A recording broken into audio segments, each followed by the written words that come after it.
দেখছেন ATN news. কাজিয়েন কাজিটির সৌজন্যে আজকের হ্যাপেনিং পয়েন্টে আপনাদের সবাইকে আমন্ত্রণ জানাচ্ছি। আমি জান্নাতুন নাহার জাকিয়া। দর্শক, আজ 29 সেপ্টেম্বর, বিশ্ব হার্ট দিবস। বিশ্বব্যাপী হৃদরোগ এখন মৃত্যুর অন্যতম বড় কারণ। একসময় হৃদরোগের জটিল চিকিৎসার জন্য বিদেশ গমন ছিল বাধ্যতামূলক, কিন্তু এখন বাংলাদেশের মধ্যেই কিন্তু আধুনিক হাসপাতাল এবং বিশেষজ্ঞ কার্ডিয়াক সেন্টারগুলো বিশ্বমানের সেবা দিয়ে যাচ্ছে। হৃদরোগের যত্ন, সচেতনতা ও স্বনির্ভর স্বাস্থ্যসেবার অগ্রযাত্রা নিয়ে আজকে আমরা আলোচনা করব আমাদের আজকের অতিথির সঙ্গে। এবং আজকে আমাদের অতিথি হিসেবে উপস্থিত আছেন স্টুডিওতে ডাক্তার আব্দুল মোমেন, সহযোগী অধ্যাপক cardiology, NICVD, consultant cardiology, Bangladesh specialized hospital.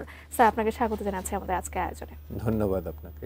আমরা শুরুতেই বলছিলাম যে আজ 29 সেপ্টেম্বর, আজ বিশ্ব হার্ট দিবস, এবং আজকে যে প্রতিপাদ্যটা নির্ধারণ করা হয়েছে সেটা হচ্ছে ডোন্ট মিস এ বিট। আপনার হৃদযন্ত্রের যত্ন নিয়ে আমরা যেটা বলছি, একদম শুরুতেই যদি আপনার কাছে জানতে চাই, এই প্রতিপাদ্য কেন রাখা হলো, এর পেছনের কারণটা কি? প্রতিটি হৃদস্পন্দনের যত্ন নিন, এটাই আসলে এটার বাংলা অনুবাদ যদি আমরা করি। আমরা যখন জন্মাই, ইভেন জন্মের আগে থেকে মাতৃগর্ভে আমরা যখন থাকি, আমাদের একটা ভ্রূণ থাকে, সেখানে 7th মানে 7ম সপ্তাহ থেকে হার্ট বিট করতে থাকে। সেই বিটটা মানুষের জন্ম পর্যন্ত, মৃত্যু পর্যন্ত চলতে থাকে, এবং যখন 5 মিনিটসের জন্য হার্ট বন্ধ থাকে তখন মানুষ সাধারণত মৃত্যুর কোলে ঝুলে পড়ে। তো এই যে হার্ট বিট, একটা 70 বছর বয়সের মানুষের সারা জন্মের হার্টের বিট যদি আপনি কাউন্ট করেন, 2.5 বিলিয়ন টাইমস, মানে 2.5 বিলিয়ন টাইম এই হার্ট বিট করছে, এবং সেটা 5 মিনিটের জন্য বন্ধ থাকলেই মানুষের মৃত্যু। ফলে এই হার্টবিট প্রত্যেকটাকে যত্ন নেওয়ার জন্য বলা হয়েছে আপনার হার্টের যত্ন নিন, যেন আপনি বেশি দিন বেঁচে থাকতে পারেন। ফলে এই প্রতিপাদ্য নিয়ে এটা আসলে প্রিভেন্টিভ, মানে প্রতিরোধমূলক বার্তা দেওয়া চেষ্টা করা হয়েছে, যেখানে আমরা হৃদরোগ যে কারণগুলোতে হয় সেগুলো যেন আমরা প্রিভেন্ট করতে পারি। আচ্ছা, বাংলাদেশে এই মুহূর্তে হৃদরোগের বর্তমান কি চিত্র আপনার কাছ থেকে জানতে চাই? বাংলাদেশের আমরা যদি ডেটা দেখি, ডেটা আসলে খুব স্ট্রং না, কিন্তু ওভারঅল আমাদের 5%, মানে 100 জনের মধ্যে 5 জনের হৃদরোগ আছে। কিন্তু হৃদরোগের যে কারণগুলো আছে, যেমন high blood pressure, diabetes, smoking, মানে রক্তের কোলেস্টেরল বেশি, ফ্যামিলি হিস্ট্রি, এগুলো অনেক বেশি পরিমাণে বিদ্যমান। বাংলাদেশের হাই ব্লাড প্রেশারের মাত্রা যদি দেখা হয়, সেটা 25 থেকে 28%। তারপরে ডায়াবেটিসের মাত্রা প্রায় 20%-এর কাছাকাছি। তো স্মোকিংয়ের রেট অনেক হাই, 40%-এর বেশি মানুষ স্মোক করে, এবং কোলেস্টেরল যদি বিভিন্ন মাত্রায় কোলেস্টেরল, সেটাও অ্যারাউন্ড 40%-এর মতো। ফলে এই ঝুঁকিগুলো অনেক বেশি পরিমাণে বিদ্যমান, এবং আমরা যে 5% মানে হৃদরোগের সংখ্যা বলছি, এটা আসলে আমার ধারণা আরও বেশি হবে, কারণ আমাদের ভালো ডাটা সিস্টেম নাই যেটা দিয়ে আমরা জেনারেট করতে পারি এই ডেটাটা। বয়স্ক মানুষেরা আসলে বেশ ঝুঁকিতে আছেন। এই যে হৃদরোগের লক্ষণগুলো কি আপনার মাধ্যমে জানতে চাই, আমাদের দর্শকরাও নিশ্চয়ই জানতে চায়। অবশ্যই, আপনি বললেন বয়স্ক মানুষরা ঝুঁকিতে আছে, আমরা মনে করি যে না, খুবই অল্প বয়সে। আপনি বিশ্বাস করবেন কিনা, আমরা হৃদরোগ হাসপাতালে প্রাইমারি PCI মানে হার্টের অ্যাটাক নিয়ে আসে 8টা থেকে 8টা পর্যন্ত আমরা প্রাইমারি PCI চিকিৎসা দেই। ওখানে গত কোনো এক সপ্তাহে, আমার ডেটের দিন, আমরা 6 জনের প্রাইমারি PCI করেছি। তার মধ্যে 5 জন ছিলেন 50 বছরের নিচে, তার মধ্যে 3 জন ছিলেন 40 বছরের নিচে, শুধু একজন 70 বছরের রোগী হার্টের অ্যাটাক নিয়ে আসছে। ফলে খুব অল্প বয়সে হার্টের অ্যাটাক হচ্ছে, এবং এটার কারণ হলো যে আমরা আসলে এই কারণগুলো, যে কারণে হার্টের অ্যাটাকগুলো হয়, সেগুলো আমরা মনে করি যে এগুলো তো বয়স্কদের রোগ, আমরা ওই বয়স হলে তখন আমরা চেষ্টা করব, কিন্তু আসলে এর প্রিভেনশন শুরু করতে হবে ছোটবেলা থেকেই। ছোটবেলা থেকেই এই আমরা এখন যখন 20 পার হয়, তখন দেখা যাচ্ছে যে অনেক লোকজন স্থূলতায় ভুগছে, ওবেসিটিতে ভুগছেন। এগুলো প্রিভেন্ট করতে হবে। আমাদের ফিজিক্যাল অ্যাক্টিভিটি একদমই নাই, কমে গিয়েছে। আমরা এখন হোম বাউন্ড হয়ে গেছি, কম্পিউটার এবং মোবাইল থাকার ফলে আরও বেশি এটা কমে গেছে। স্কুলগুলোতে কোনো খেলাধুলার ব্যবস্থা নাই। ফলে এইসব কারণে ফিজিক্যাল ইনঅ্যাক্টিভিটি, স্থূলতা, এগুলো অল্প, এবং আমাদের খাদ্যাভ্যাস একদমই চেঞ্জ হয়ে গিয়েছে। আমরা ফ্রাইড ফুড এগুলাতে বেশি পছন্দ করছি, কিন্তু ফ্রেশ ফ্রুটস, ভেজিটেবলস আমাদের বাচ্চা কাচ্চারা তো খাচ্ছে না, আমরাও সেটাকে প্রমোট করছি না। ফলে এই জিনিসগুলো যখন ছোটবেলা থেকে ইনক্লুড হয়, তখনই যখন কেউ 30 পার হতে থাকে তখনই তার ঝুঁকি অনেক বাড়তে থাকে। এবং এর অন্যতম কারণ হলো 1 নম্বর হাই ব্লাড প্রেশার, 2 নম্বর ডায়াবেটিস, স্মোকিং, রক্তের কোলেস্টেরল, এবং হলো ফ্যামিলি হিস্ট্রি। কারো যদি ফ্যামিলিতে হার্টের রোগ থাকে, তার বাবার ক্ষেত্রে 55 বছর বয়সের নিচে, মার ক্ষেত্রে 65 বছর বয়সের নিচে যদি কেউ হার্টের রোগে আক্রান্ত হয়, তার সেই ঝুঁকিটা ছেলে মেয়েদের মধ্যে যাবে। এই ঝুঁকিগুলো ছাড়াও আরও অনেকগুলো ঝুঁকি আছে, যেমন আমরা বলেছি physical inactivity, stress, psychological stress. আমরা এখন খুব কম্পিটিটিভ হয়ে গিয়েছি, আমরা শুধু কম্পেয়ার করতে শিখছি, ও ভালো, তার থেকে আমাকে আরও ভালো করতে হবে। সেক্ষেত্রে হয়তো আমি আমার ঘুম, খাওয়া দাওয়া অনেক কিছু ছেড়ে দিয়েছি, বা ঘুমটা ঠিক মতো হচ্ছে না। আমরা ঘুমের স্লিপ প্যাটার্ন চেঞ্জ করে দিয়েছি। স্লিপ ডিউরেশন মানে ঘুমের সময়টা হতে হবে মিনিমাম 6 থেকে 7 ঘন্টা, কিন্তু আমরা সেটুকু ঘুমাচ্ছি না, ঘুমের সময় ঘুমাচ্ছি না। আমরা হয়তো অনেক রাত করে ঘুমিয়ে সকালে আর্লি উঠছি, কিন্তু আমাদের বডির একটা সার্কেডিয়ান রিদম আছে, যে রিদমে আমাদেরকে বলবে যে আর্লি ঘুমাতে, আর্লি উঠতে, এবং সেটা মিনিমাম 6 থেকে 7 ঘন্টা। তারপরে হলো যে আমরা স্লিপ অ্যাপনিয়া, এটা একটা রোগ, সেটা ও হৃদরোগের ঝুঁকি বাড়ায়। আমাদের সবচেয়ে বড় ফ্যাক্টর রিসেন্টলি খুব আলোচনায় আসছে যে বায়ুদূষণের মাত্রাও আমাদের ঢাকার বায়ুদূষণের মাত্রা অনেক বেশি। সেক্ষেত্রে এটাও আমাকে একটা ঝুঁকির মধ্যে ফেলে, এবং বায়ুদূষণের কারণে মানুষের গড় আয়ুও কমে যাচ্ছে। এবং এটা একটা স্টাডিতে দেখা গেছে প্রায় 7 বছর যদি বায়ুদূষণের মাত্রা বেশি হয়, মানুষ 7 বছর কম বাঁচতে পারে। তো এই সবগুলো ফ্যাক্টরই আসলে হৃদরোগের জন্য দায়ী। এবং এটা আমাদের দেশের হৃদরোগীদের বৈশিষ্ট্য হলো প্রিম্যাচিওর, অল্প বয়সে হচ্ছে, এবং সিভিয়ার ডিজিজ। আমেরিকা বা বাইরের বিশ্বে দেখবেন যে হার্টের অ্যাটাক নিয়ে আসতেছে, তাদের বয়স 60, 70, 80 এই টাইপের, কিন্তু আমরা পাচ্ছি 40, 50 এই বয়সে। মানে অন্যদের থেকে প্রায় 15-20 বছর আগে আমাদের দেশে রোগটা দেখা যাচ্ছে, এবং সেই রোগগুলো অল্প বয়সে প্রেজেন্ট হচ্ছে, এবং তাদের মৃত্যু ঝুঁকির মধ্যে। নানা কারণ আসলে আমরা জানছিলাম আপনার কাছ থেকে, এই যে হৃদরোগের বিষয়ে লক্ষণগুলো কি কি? হৃদরোগ তো অনেক ভ্যারাইটি বা অনেক টাইপের আছে। প্রধানত আমরা যেটা ইসকেমিক হার্ট ডিজিজ বলি, যে হার্টের অ্যাটাক, সেগুলো সাধারণত সেটাই কমন এবং ডেডলি সবচেয়ে বেশি। তারপরে হার্ট ফেইলিউর আছে, এছাড়া জন্মগত কিছু হৃদরোগ আছে। তো আমরা হার্টের অ্যাটাকের প্রধান লক্ষণ মনে করি বুকে চাপ বা ব্যথা বা ভারী হয়ে আসা। এটা যদি কারো প্রথম স্টেজে থাকে, তাদের হয় হাঁটতে গেলে, পরিশ্রম করতে গেলে বুকে চাপ অনুভব হয়। আর যারা হার্টের অ্যাটাক নিয়ে আসে, তাদের ব্যথা বা চাপটা তীব্র হয়, তখন শরীর ঘামাতে থাকে, বমি হয়, কারো বুকের জায়গায় পেটেও হতে পারে। কিন্তু লাইফ টাইমে যদি কখনো এরকম বুকে চাপ অনুভব করেন যেটা আপনি কখনো অনুভব করেননি, সেটাকে অন্তত গ্যাসের ব্যথা মনে করে বাসায় চিকিৎসা নেবেন না। এটা আমাদের মধ্যে খুব কাজ করে যে আমার গ্যাসের ব্যথা হচ্ছে, কিন্তু গ্যাসের ওষুধ খেয়ে বাসায় ওয়েট করতে গিয়ে, দেরি করতে গিয়ে আমরা অনেক সময় প্রাণ হারাতে হয়। ফলে এই মিসকনসেপশনটা আমাদের যেন না হয়। আপনি এই হৃদরোগ ধরার জন্য, হার্টের অ্যাটাক ধরার জন্য খুব বড় সেন্টারের দরকার নেই, একটা ইসিজি যথেষ্ট, একটা রক্তের পরীক্ষা যথেষ্ট, যেটা এখন আমাদের উপজেলা লেভেলেও হচ্ছে।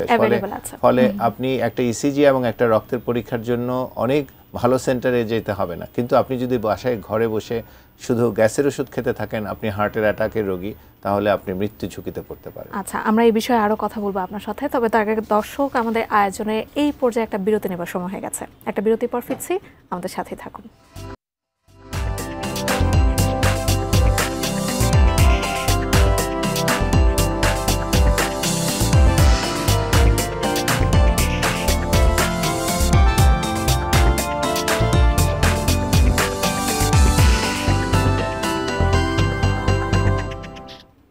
বিরতির পর আরও একবার আমন্ত্রণ জানাচ্ছি আমাদের আজকে হ্যাপেনিং পয়েন্টের আয়োজন, এবং আজকে আমরা বিশ্ব হার্ট দিবস নিয়ে কথা বলছিলাম আমাদের আজকের অতিথি ডাক্তার আব্দুল মোমেনের সাথে।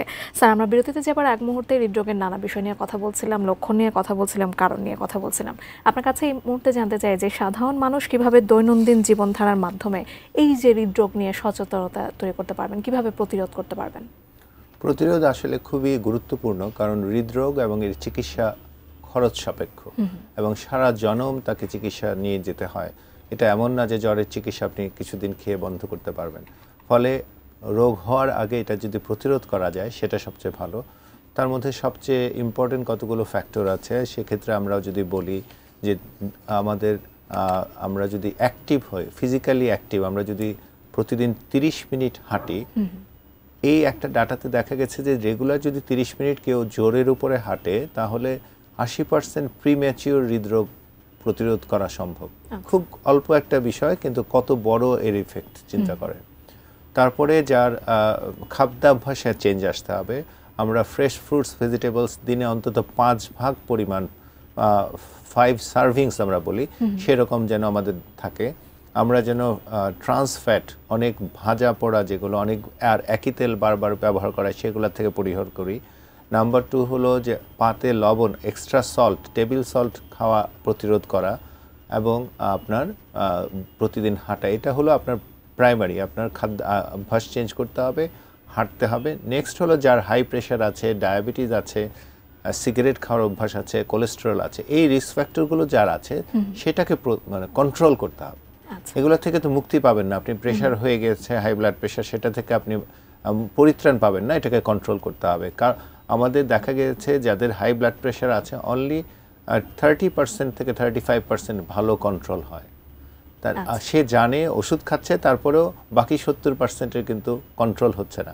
এই কন্ট্রোল লেভেলটা আমাদের টার্গেট লেভেল 130-80 এর নিচে রাখতে হবে। সেটার জন্য যতগুলো ওষুধ খেতে হয় খেতে হবে। আমরা মনে করি প্রেশারের ওষুধ, আমার তো কোনো সমস্যা নেই, আমি কেন ব্লাড প্রেশারের ওষুধ খাবো? ব্লাড প্রেশার ওষুধ এই জন্যই খাবেন যে আপনার হৃদরোগ, কিডনি, ব্রেনের স্ট্রোক, এগুলোর যেন প্রবলেমগুলো তৈরি না হয়, আপনার কোনো সমস্যা আছে এর জন্য না।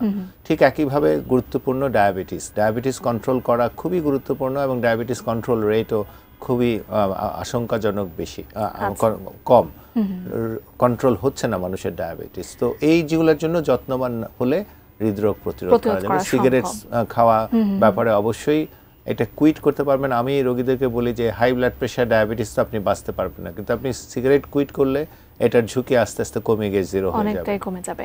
আমরা প্রতিরোধ নিয়ে যেহেতু কথা বলছিলাম, আপনি কিছুক্ষণ আগে বলছিলেন যে এর চিকিৎসা বেশ ব্যয়বহুল, এবং বিদেশের তুলনায় বাংলাদেশে হার্ট কেয়ার খরচ এবং মানের মধ্যে কি পার্থক্য রয়েছে?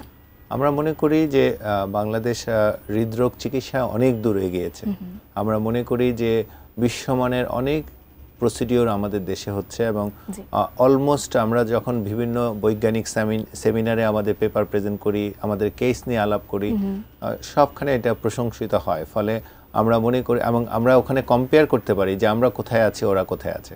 ওখানে খুব যে বেশি পিছনে আছে আমরা মনে করি না, এবং আমরা বিশ্বমানের কাছাকাছি সেবা দিতে পারছি আমাদের সরকারি এবং বেসরকারি লেভেল দু জায়গাতেই। ফলে এইটা আমরা মনে করি যে আমরা খুব পিছিয়ে নেই, এবং সব ধরনের আমাদের বিশেষ করে স্টেন্টিং বা পিসিআই করার ক্ষেত্রে যে ইকুইপমেন্টস আছে সবই আছে আমাদের মোটামুটি, এবং অন্যান্য স্ট্রাকচারাল হার্ট ডিজিজ যেগুলোর জন্মগত হৃদরোগের চিকিৎসা সেখানেও আছে। কিছু কিছু জটিল জন্মগত রোগের সার্জারি এখনো হচ্ছে আমাদের দেশে, কিন্তু আরো বেশি পরিমাণে হলে এক্সপার্টিজ আরো বেশি ডেভেলপ করবে। আচ্ছা, কার্ডিয়াক চিকিৎসা এবং সার্জারিতে সরকারি এবং বেসরকারি হাসপাতালের ভূমিকা সম্পর্কে জানতে চাই। আমি জাতীয় হৃদরোগ ইনস্টিটিউট ও হাসপাতালে আছি, এনআইসিভিডিতে। ওখানে আমাদের 1200-1250 বেডের এগেনস্টে প্রতিদিন 1500 থেকে 1700 বেড পেশেন্ট ভর্তি থাকে। আমরা কোনো পেশেন্টকে ফেরত দেই না। হৃদরোগ হাসপাতাল কাউকে বলে না যে অমুক হাসপাতালে চলে যান, আমাদের সিট খালি নাই। আমাদের সিট খালি না থাকলেও আমরা পেশেন্টকে রিসিভ করি, তাকে অপটিমাম কেয়ার দেওয়ার চেষ্টা করি। হয়তো তারা ভালো মতো সিটটা পায় না, কিন্তু চিকিৎসা পাওয়ার ক্ষেত্রে তাদের কোনো অসুবিধা হয় না, এবং অনেক কিছুই ওখানে ফ্রি পাওয়া যায়। যেমন নাভিতে যে ইনজেকশনটা দিতে হয় সেটা ফ্রি, স্ট্রেপ্টোকাইনেজ নামে একটা ইনজেকশন আছে, জীবন রক্ষাকারী ইনজেকশন, সেটা ফ্রি। এবং সবচেয়ে বড় যে জিনিসটা আমরা বলি, হার্টের অ্যাটাকের অনেকগুলো ধরন আছে, যেগুলো সবচেয়ে বড় ধরনের হার্টের অ্যাটাক, যেটা 12 ঘন্টার মধ্যে আসলে হার্টের রক্তনালীটা সাথে সাথে খুলে দিলে তার চিকিৎসা, বেস্ট চিকিৎসা, এটাকে আমরা বলি প্রাইমারি পিসিআই। এটা আমাদের হৃদরোগ হাসপাতালে সকাল 8টা থেকে রাত 8টা পর্যন্ত হচ্ছে। এটা আগে অল্প পরিসরে হতো, এখন আর একটু বেশি পরিসরে হচ্ছে। এবং এটা সরকারিভাবে এই যে স্টেন্টটা বা রিং লাগবে সেটা সরকারিভাবে দেওয়া হচ্ছে। ফলে এটা একটা বিশাল বিষয় আমরা মনে করি, এবং এটা গত 5-6 বছর ধরে ছিল, এটার পরিমাণ এখন আরও বেড়েছে। আমরা এখন সকাল 8টা থেকে রাত 8টা পর্যন্ত করতে পারছি। আচ্ছা, আমাদের দর্শকদের নিশ্চয়ই বেশ সুবিধা হবে আসলে এই তথ্যটির জন্য। স্যার, আমরা এই পর্যায়ে আপনার কাছে জন্মগত হৃদরোগ প্রসঙ্গে জানতে চাই। অনেকেই কিন্তু এই জন্মগত হৃদরোগে ভুগে থাকেন এবং এটা আসলে অনেক বেশি পরিমাণে আছে। আন্ডার ডায়াগনোস, মানে ডায়াগনোসিস হওয়ার আগে অনেক বাচ্চা মৃত্যুর কোলে ঢলে পড়ে, আর যাদের ডায়াগনোসিস হয় তাদেরও চিকিৎসা অনেক সময়ই পায় না, কারণ এই জন্মগত হৃদরোগ এবং এর পরবর্তীতে যে প্রসিডিওরগুলোর প্রয়োজন হয় সেগুলো একটু আর্থিক ব্যয়বহুল থাকে এবং ঝুঁকিপূর্ণ থাকে। শুধু যে ব্যয়বহুল তা না, এবং বাবা মারা মনে করে যে এত ছোট বাচ্চার হার্টের অপারেশন লাগবে, এটা সে টলারেট করতে, মানে সহ্য করতে পারবে কিনা, নিতে পারবে কিনা, এইসব নিয়ে ভীতি কাজ করে। ফলে এই হৃদরোগগুলো ভালো মতো চিকিৎসা পায় না। তবে এখনও আমরা এই হৃদরোগের বেশ ভালো কিছু চিকিৎসা আমরা পাচ্ছি। যেমন হলো যে জন্মগত হৃদরোগের যে ছিদ্র থাকে হার্টে, এগুলো অপারেশন না করে বোতাম বা ছাতা দিয়ে বন্ধ করা যাচ্ছে। এটা পিডিয়াট্রিক কার্ডিওলজিস্ট যারা আছেন তারা এটা বাচ্চাকালে বন্ধ করে দেয়। আমরা যারা বয়স্কদের চিকিৎসা করি তাদের ক্ষেত্রে এরকম ছিদ্র আমরা কোনো অপারেশন ছাড়া, কোনো অজ্ঞান করা ছাড়া পায়ের ভিতর দিয়ে টিউবের মাধ্যমে ছাতা বসিয়ে দিতে পারছি। এগুলো অনেক সহজ করেছে আমাদের এই স্ট্রাকচারাল এই ইন্টারভেনশন জন্মগত হৃদরোগের ক্ষেত্রে। বাহ, আমরা আমাদের আয়োজনে একেবারে শেষ পর্যায়ে চলে এসেছি। আপনার কাছে যদি একবারে শেষেই জানতে চাই যে বাংলাদেশের হৃদরোগের চিকিৎসায় প্রযুক্তির গুরুত্বপূর্ণ যে ভূমিকা রাখছে এখন, সেটা সম্পর্কেও জানতে চাই, এবং একদম শেষেই দর্শকদের উদ্দেশ্যে আপনার কোনো বার্তা আছে কিনা? প্রযুক্তিগতভাবে আমরা খুব পিছিয়ে নেই, আমরা ওয়ার্ল্ড স্ট্যান্ডার্ডের কাছাকাছি আছি। আমরা মনে করি যে আরও সরকারি এবং বেসরকারি সেন্টারগুলো আগে আসা উচিত, তাদের নিজস্ব বড় সেন্টার থাকা উচিত, এবং একইভাবে এইটার যে খরচের জন্য কীভাবে কমিয়ে আনা যায়। আপনারা কিছু রিসেন্টলি শুনেছেন যে আমাদের যে স্টেন্ট বা রিং, এগুলোর দাম নির্ধারণ করা হয়েছে, আরও কম দাম নির্ধারণ করা হয়েছে, এবং খুব শীঘ্রই এই দামটা চালু হতে যাচ্ছে। এবং প্রযুক্তি ব্যাপারে আমরা আমাদের দেশে প্রযুক্তি মোটামুটি আপ টু ডেট আছে, এবং সেই লোকবলও আছে। আমরা মনে করি পরিসরটা আরও বাড়লে আরও বেশি কাজ করার সুযোগ হবে, এবং হচ্ছেও, আস্তে আস্তে গ্রো করছে অবশ্যই। আর দর্শকদের প্রতি আমার বার্তা হলো যে হৃদরোগ প্রতিরোধ করুন, এটাই সবচেয়ে বেশি ইম্পর্টেন্ট। এবং আমরা মনে করি যে হৃদরোগ হলো বয়স্কদের রোগ, এটাকে প্রতিরোধ করতে হলে আপনার স্কুল লাইফ থেকেই আপনাকে বাচ্চাদেরকে সচেতন করতে হবে, তাদের লাইফস্টাইল সম্পর্কে আপনাদের সচেতন করতে হবে, এবং স্কুল কর্তৃপক্ষের যেন আপনার অ্যাক্টিভিটিস করার মতো বাচ্চাদের জায়গা পরিসর থাকে সেটার প্রতি দৃষ্টি দিতে হবে। তারপরে যখন কলেজ গোয়িং বা ইউনিভার্সিটি গোয়িং হবে তখন যেন লাইফস্টাইলটা মানে ফিজিক্যাল অ্যাক্টিভিটি থাকে, স্মোকিংয়ের দিকে যেন বাচ্চারা ঝুঁকে না পড়ে, খাদ্যাভ্যাসটা যেন ঠিক থাকে। এবং আপনি যখন 30-40 ক্রস করবেন, আপনি নিয়মিত আপনার কোনো সমস্যা না থাকলেও কিছু বেসিক পরীক্ষা নিরীক্ষা করতে হবে যে আপনি কেমন আছেন, আপনার রক্তের কোলেস্টেরল, ডায়াবেটিস, ব্লাড প্রেশারটা বেশি আছে কিনা, এগুলো চেক করা। প্রতি বছরে না হোক 6 মাস থেকে প্রতি 12 মাস পর পর আপনার এটা চেক করা প্রয়োজন। অসংখ্য ধন্যবাদ স্যার আমাদের আজকের আয়োজনে যুক্ত হওয়ার জন্য। ধন্যবাদ আপনাকে, ধন্যবাদ এটিএন নিউজকে।